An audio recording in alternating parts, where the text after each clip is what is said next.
హరి ఓం తత్సత్. జై గురుదేవ్. ఓం శ్రీకృష్ణ పరబ్రహ్మ నమ. శ్రీ గీతాదేవతాయ నమ. భగవద్గీత 6వ అధ్యాయం ఆత్మ సంయమ యోగంలో 7వ శ్లోకాన్ని పరమాత్మ తెలియజేస్తున్నారు. జితాత్మన ప్రశాంతస్య పరమాత్మా సమాహితః శీతోష్ణ సుఖ దుఃఖేషు తథా మానవమానయో. శీతోష్ణములు సుఖదుఖములు మానవమానవులు మున్నగు ద్వంద్వములయందు అంతఃకరణ వృత్తులు నిశ్చలముగా ఉండి స్వాధీనమైన ఆత్మగల పురుషుని జ్ఞానమునందు సచ్చిదానంద ఘన పరమాత్మ చక్కగా స్థితుడై ఉండెను. అనగా పరమాత్మ తప్ప అతని జ్ఞానమునందు అన్యమేదియు ఉండదు.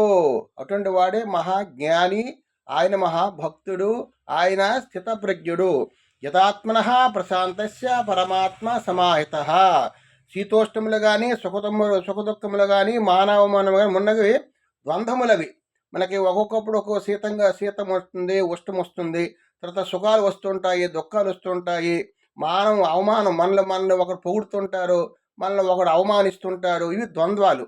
ఈ ద్వంద్వాలు అంతఃకరణ వృత్తులు. ఇవి అంతఃకరణ వృత్తులు యందు సమభావన కలిగి ఉండి నిరంతరము కూడా పరమాత్మ ధ్యానమందు ఎవరైతే ఉంటారో వారికి శీతోష్ణ సుఖదుఖాదులు కానీ ఆ విధంగా అన్నీ కూడా సమానంగా ఉంటాయి.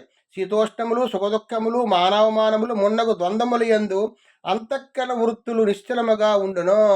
నిశ్చలంగా ఉంటాయి. అంతఃకరణ వృత్తులు నిశ్చలంగా ఉంటే అటువంటి వాడు జ్ఞాని, సుఖశాంతులతో ఉంటాడు.